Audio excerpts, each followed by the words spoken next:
विद्युत धारा पार्ट 4। आज इस वीडियो में हम लोग विद्युत मोटर के बारे में पढ़ेंगे और ये वीडियो विशेषकर क्लास 10 के लिए बनाया गया है। सबसे पहले जान लेते हैं विद्युत चुंबकत्व की खोज कैसे हुई। हैंस क्रिश्चियन ओस्टर्ड वैज्ञानिक ने एक सेटअप बनाया। देखो तो एक्सपेरिमेंटल सेटअप किस तरह से है। यहाँ पे दो तार हैं, एक ऊपर और एक नीचे, और बीच में एक सुई चुंबक, मैग्नेटिक कॉम्पस या मैग्नेटिक नीडल बोल सकते हैं। तो देखा गया कि जब हम लोग करंट ऊपर वाले तार से या फिर नीचे वाले तार से पास करेंगे तो ये जो चुंबकीय सुई है, मैग्नेटिक नीडल है, ये इसकी दिशा जो है वो घूम जाएगी। उन्होंने देखा कि यदि तार से दक्षिण से उत्तर की ओर विद्युत प्रवाहित हो सके तो उसके नीचे रखा हुआ जो चुंबकीय सुई का उत्तरी ध्रुव है वो पश्चिम की ओर विक्षेपित हो जाएगा। और ठीक इसका उल्टा होगा अगर ऊपर की जगह नीचे की तार से अगर आप करंट पास करेंगे तो क्योंकि तब दिशा जो है वो उसके संदर्भ में बदल जाएगी। तो ये जितना क्लियर था, तो इससे और क्लियर करने के लिए एक और वैज्ञानिक ने, जिनका नाम है आंद्रे मारी एम्पियर, उन्होंने एक नियम दिया। वो है एम्पियर के तैरने का नियम। ये कोई तैरने का नियम नहीं है, लेकिन ये तैरने का सिद्धांत को यूज करके बताया जा रहा है कि जो चुंबकीय सुई है वो मुड़ेगी तो किस दिशा में मुड़ेगी, ताकि हम लोगों को समझने में आसानी होगी। इतना उत्तर दक्षिण करने का जरूरत नहीं है। देखो कैसे हो रहा है।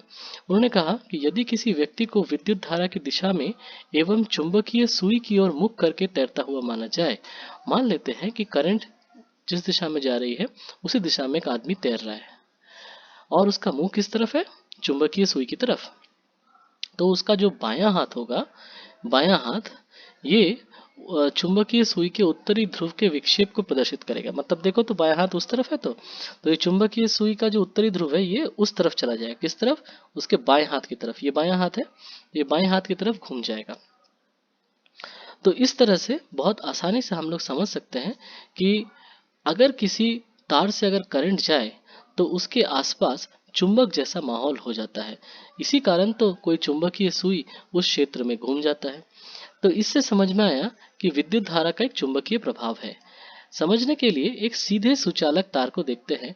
अगर एक सीधे तार को एक कागज में से ऐसे सीधा पिरो देते हैं, पूरा पास कर देते हैं सीधा, और फिर उसके अंदर से मान लो करंट पास करते हैं, तो देखा जाता है कि उसमें मैग्नेटिक फील्ड लाइंस जो है वो इस तरह से हैं, इस तरह से गोल गोल सर्कुलर घूम रही हैं मैग्नेटिक फील्ड लाइंस। ये जो फील्ड लाइंस हैं इनको कैसे समझा जा सकता है। अगर कोई तुम चुंबकीय सुई यहाँ रखो तो सुई की दिशा इस तरफ होगी, अगर यहाँ रखो तो सुई की दिशा इस तरफ होगी, यहाँ रखो तो इस तरफ होगी। इस तरह से तुमको पता चलेगा कि चुंबकीय बल रेखाएं जो है वो ऐसे ऐसे गोल गोल घूम रही हैं। और किस दिशा में घूम रही हैं उसको समझने के लिए राइट हैंड थंब रूल है, बहुत आसान है। क्या है, मान लेते हैं कि जिस तरफ करंट जा रहा है, करंट मान लो ऊपर की तरफ जा रहा है, तो तुम तार को ऐसे पकड़ो, कौन से हाथ से? अपने राइट हैंड से, कि तुम्हारा अंगूठा करंट की दिशा में हो। करंट किस तरफ है? ऊपर की तरफ, तो अंगूठा भी तुम्हारा ऊपर की तरफ है। तो जो चार उंगलियां जो घूम रही हैं वो घूमेंगी किस दिशा में? मैग्नेटिक फील्ड की दिशा में। तो देखो, अगर करंट ऊपर की तरफ जा रहा है तो ये ठीक अगर ऊपर से देखेंगे तो लगेगा कि घड़ी के विपरीत दिशा में घूम रही है। ये अगर घड़ी देखो, ये घड़ी के विपरीत दिशा में घुमाव है। तो इससे हम लोग समझ में आता है हम लोगों को कि जहाँ भी करंट है उसके आसपास मैग्नेटिक फील्ड है, तो विद्युत धारा जहाँ भी होगी उसके आसपास चुंबकत्व होगा। इसीलिए विद्युत धारा और चुंबकत्व दो लेसन को अलग अलग करके नहीं, हायर क्लास में एक साथ पढ़ा जाता है और उसे कहा जाता है विद्युत चुंबकत्व, इलेक्ट्रोमैग्नेटिज्म। अब देखते हैं वृत्तीय सुचालक तार, मतलब एक सर्कल में अगर तार है तो उससे किस तरह का चुंबकीय क्षेत्र उत्पन्न होगा। मान लो ये कागज है, एक लिटाया हुआ है, पेपर है, उसके अंदर से हमने एक रिंग पास किया है करंट का। तो यहाँ से देखो ये ब्लू एरो करंट इसके अंदर गया और ऐसे करंट ऊपर इसके अंदर से पास हो रहा है, पास होते होते होते होते ये यहाँ से करंट बाहर निकला। तो इस तरह से देखो, जो ये करंट गोल घूम रहा है तब किस तरह से अंदर इस पेपर पर मैग्नेटिक फील्ड होगा। इसके लिए ये जो पहला वाला तार है, यहाँ से करंट गया ऊपर की तरफ निकल रहा है, तो हम लोग राइट हैंड थंब रूल से देख सकते हैं कि वैसे ही गोल गोल मैग्नेटिक फील्ड लाइंस होंगी, चुंबकीय बल रेखाएं होंगी। ठीक उसी तरह से ये जो तार अंदर की तरफ घुस रहा है उस क्षेत्र में अगर तुम इसको अपने दाहिने हाथ से पकड़ना है तो अंगूठा किस तरफ होगा, नीचे की तरफ, क्योंकि करंट का दिशा किस तरफ है, नीचे की तरफ। तो इसके साथ और इसके साथ क्या अंतर है, दोनों का जो घुमाव है वो उल्टे तरफ है। ये देखो ये घड़ी के विपरीत दिशा में घूम रहा है और ये देखो ये घड़ी की दिशा में घूम रहा है। ये घूम रहा है एंटी क्लॉकवाइज और ये घूम रहा है क्लॉकवाइज। तो फायदा ये होता है कि एंटी क्लॉकवाइज और क्लॉकवाइज घूमने की वजह से बीच में जो आप तुमको लग रहा है कि वो कैसा जाएगा, सीधा सीधा। तो हम लोग कह सकते हैं कि एक अगर करंट का रिंग है, करंट का लूप है, तो उसके अंदर से कह सकते हैं कि एकदम सीधे सीधे मैग्नेटिक फील्ड लाइंस जा रही हैं लगभग। फिर बात करते हैं विद्युत प्रवाही सुचालक तार पर चुंबकत्व का क्या प्रभाव है। मतलब अगर कोई एक तार है, उस तार को तुम चुंबक में रखोगे तो उस पर क्या प्रभाव पड़ेगा। वास्तव में बात यह है कि हम लोग सभी जानते हैं, इसके पहले स्लाइड्स में देखो, इसके पहले स्लाइड में देख लेते हैं हम लोग इस स्लाइड में कि जहां भी करंट है उसके आसपास चुंबकत्व है। तो इसका मतलब ये है कि अगर इस करंट वाले तार को किसी दूसरे चुंबक के पास रखेंगे तो या तो वो आकर्षित होगा या तो विकर्षित, क्योंकि तुम लोग जानते हो एक चुंबक दूसरे चुंबक को आकर्षित या विकर्षित करता है।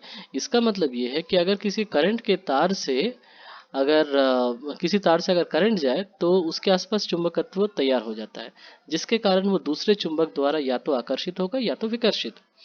तो वो किस दिशा में आकर्षित या विकर्षित होगा इसको जानने के लिए हमारे पास है एक नियम, जो है फ्लेमिंग के बाएं हाथ का नियम। तो ये नियम क्या बताता है, इसको समझने के लिए तुम लोग सभी खुद से करोगे, अभी करोगे ज़्यादा आसान रहेगा। तुम लोग सभी अपना बायां हाथ लो और बाएं हाथ की तीनों उंगलियों को एक दूसरे के साथ 90 डिग्री पे रखो। मतलब अंगूठा और तर्जनी, तर्जनी मतलब ये उंगली, ये है अंगूठा, ये है तर्जनी। अंगूठा और तर्जनी के बीच में 90 डिग्री होना चाहिए। यहाँ तक कि तर्जनी और मध्य उंगली इसके बीच में भी 90 डिग्री होना चाहिए। इसको अगर ऊपर से देखेंगे आप तो आपको दिखेगा कि इसके बीच में 90 डिग्री एंगल है। और अगर आप साइड से देखेंगे तो आपको नज़र आएगा कि जो अंगूठा है और तर्जनी है इनके बीच में भी 90 डिग्री का कोण है। तो इस तरह से अगर इन तीनों के बीच में 90 डिग्री का कोण होगा तो आपके पास ये आइडिया क्लियर हो जाएगा कि ये तीनों उंगलियां एक दूसरे के साथ लंबवत है। ऐसी अवस्था में कहा जाता है कि यदि बाएं हाथ की प्रथम तीन उंगलियां को एक एक दूसरे के साथ इस प्रकार लंबवत फैला के रखा जाए कि दो जो तुम्हारी तर्जनी है, तर्जनी का मतलब पहली उंगली, ये अंगूठा के बाद वाला उंगली जो है तर्जनी, ये तर्जनी चुंबकीय क्षेत्र में हो और मध्य उंगली जो सबसे बड़ी उंगली होती है ये विद्युत धारा की दिशा में हो, तो अंगूठा तुमको डायरेक्शन दे देगा कि किस दिशा में सुचालक तार घूम जाएगा। फिर से कह रहे हैं, अगर तर्जनी मतलब जो सेकंड फिंगर है ये चुंबकीय क्षेत्र की दिशा में हो, मध्य उंगली विद्युत धारा की दिशा में हो, तो अंगूठा तुम प्रदर्शित करेगा कि किस दिशा में सुचालक तार विस्थापित हो जाएगा या घूम जाएगा। तो इससे हम लोग को समझ में आया कि अगर किसी जगह पे चुंबकत्व है और वहां पर एक तार है जिसके अंदर से करंट जा रहा है तो वो अपने आप घूमने लगेगा। इसका इस्तेमाल हम लोग करते हैं फैन में। तुम लोग जानते हो फैन में या कोई भी मोटर में, मोटर का मतलब वो यंत्र जिससे करंट देने पे वो घूमने लगता है। इसके बारे में हम लोग नेक्स्ट स्लाइड में पढ़ेंगे। पहले हम लोग बार्लो का चक्का देख लेते हैं जो उसका सरलतम रूप है मोटर का। बार्लो का चक्का क्या है, ध्यान से देखो। यहाँ पर ये देखो, ये एक चक्का है जो कांटेदार है, ये कांटेदार चक्का है और ये नीचे से अंदर से कनेक्टेड है और इसके अंदर, इस कटोरे के अंदर पारा है, मरकरी, और नीचे से एक तार है जिसको कनेक्ट किया गया है एक बैटरी से। तुम लोगों को पहले भी मैंने बताया था कि छोटा लाइन का मतलब बैटरी का माइनस साइड और बड़ा लाइन का मतलब बैटरी का प्लस साइड। तो इसको कनेक्ट किया की द्वारा, मतलब एक स्विच द्वारा, और फिर इस तरह से टोटल ये करंट पास कर रहा है, इस तरह से करंट जा रहा है। तो अगर करंट इस तरफ जा रहा है तो दिख रहा है तुम्हारा नीचे की तरफ, ऊपर से नीचे की तरफ, ये हो गई करंट की दिशा। तो तुम्हारा बायां हाथ देखो उसी तरह से तीनों उंगलियों को फैलाओ, करंट का दिशा है नीचे की तरफ। चुंबकीय क्षेत्र किस दिशा में होगा? तुम लोग यहाँ पे दो चुंबक रखोगे, एक चुंबक इधर एक चुंबक इधर, उलट के। मतलब एक चुंबक का नॉर्थ साउथ इधर है और नॉर्थ इधर, और दूसरे चुंबक का साउथ इधर नॉर्थ इधर, मतलब नॉर्थ और साउथ एक दूसरे के आमने सामने। चुंबकीय बल रेखाएं नॉर्थ से साउथ की तरफ जाती हैं, तो इसका मतलब है मैग्नेटिक फील्ड लाइन इस तरफ, किस तरफ? इस दिशा में, आई की दिशा में है, नॉर्थ से साउथ मैग्नेटिक फील्ड लाइंस। तो ये जो तर्जनी है वो मैग्नेटिक फील्ड लाइन की दिशा में हमने रखा, और जो विद्युत धारा है वो ऊपर से नीचे की दिशा में। तो अंगूठा किस तरफ है? इस तरफ। देखो अंगूठा इस तरफ, इसका मतलब है ये जो चक्का है ये सामने की तरफ, इस तरफ घूमना शुरू हो जाएगा। तो इधर से हमको समझ में आया कि अगर एक चुंबकीय क्षेत्र में तार रखेंगे जिसके अंदर से करंट पास कर रहा है, या फिर एक चक्का रखेंगे जिसके अंदर करंट पास कर रहा है, तो वो अपने आप घूमने लगेगा। ये प्रैक्टिकली दिखने में कैसा होता है इसके लिए एक फोटो भी दिया जा रहा है, देखो ध्यान से, बिल्कुल इस तरह से। तो यहाँ पे ये बैटरी है, करंट जा रहा है कि नहीं पता करने के लिए एक बल्ब है, बल्ब जल रहा है, इसका मतलब करंट पास हो रहा है। तो यहाँ से करंट पास हुआ, करंट पास होके नीचे से कनेक्टेड है, इसके नीचे से कनेक्टेड है, एक है यहाँ से कनेक्टेड और एक है यहाँ से कनेक्टेड। मतलब ये यहाँ से नीचे से जाके करंट ऊपर से पास होके यहाँ से फिर इस तरह से सर्किट कंप्लीट हुआ। फिर से बोल रहा हूँ, करंट यहाँ से आया, अच्छा प्लस से हमेशा करंट शुरू करते हैं, प्लस से शुरू करते हैं। करंट प्लस से आया, फिर उधर से करंट गया, या प्लस से घुसा। अच्छा मान लेते हैं कि ये यहाँ से कनेक्टेड है, ये ऊपर से गया और फिर नीचे गया, और ये नीचे पारा है और इसके नीचे से तार कनेक्टेड है जो इस प्रांत से जुड़ा हुआ है। तो फिर यहाँ से ये वापस करंट, ये सर्किट कंप्लीट हुआ। तो देखा जा रहा है कि यहाँ पर दोनों साइड में चुंबक रखे हुए हैं, तो चुंबकत्व के कारण मैग्नेटिक फील्ड लाइन इस दिशा में है, ऊपर से नीचे की ओर मान लेते हैं करंट है, तो अपने आप ये इस दिशा में घूमने लगेगा। ये है बार्लो का चक्का। अब इसका एडवांस रूप है विद्युत मोटर, जो बहुत ज़रूरी है जानना हम लोगों के लिए, एग्जाम्स में भी और दैनिक जीवन में भी, रोज़मर्रा के जीवन में तुम लोगों को जानना ज़रूरी है कि मोटर आखिर काम कैसे करता है। देखो मोटर कैसे काम करता है, पहले जान लेते हैं विद्युत मोटर होता क्या है। विद्युत मोटर एक यंत्र है जो गतिज जो विद्युत ऊर्जा को गतिज ऊर्जा में बदलता है। मतलब तुमने दिया है करंट और तुमको मिलेगा मोशन। विद्युत ऊर्जा इलेक्ट्रिकल एनर्जी, गतिज ऊर्जा काइनेटिक एनर्जी, इलेक्ट्रिकल एनर्जी से काइनेटिक एनर्जी, करंट से गति, इसे कहते हैं विद्युत मोटर। देखो विद्युत मोटर का कंसेप्ट उसी तरह से, अंदर इस तरह से कॉइल घुमाया हुआ है, ठीक है। अब दोनों साइड में क्या है, एक तरफ एक चुंबक का नॉर्थ, दूसरी तरफ दूसरे चुंबक का साउथ।